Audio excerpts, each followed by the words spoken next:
వాక్యము సరిగా వినకపోతే, నీ వాక్యాన్ని నువ్వు మనసులో దాచుకోకపోతే, వాక్య ప్రకారంగా నువ్వు నడవకపోతే నువ్వు చేసిన భక్తి సున్నా,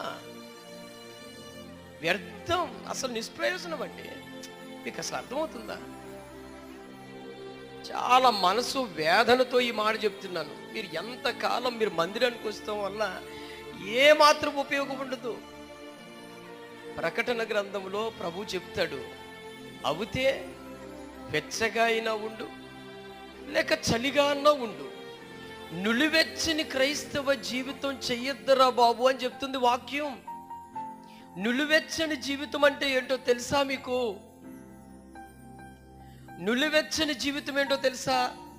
దేవుని మందిరానికి వచ్చినప్పుడు బైబిల్ పట్టుకుని వస్తాం, పాటలు పాడాలనుకుంటాం, ఏదో కూర్చుంటాం, మరలా లోకంలోకి వెళ్ళిపోయిన తర్వాత లోకపు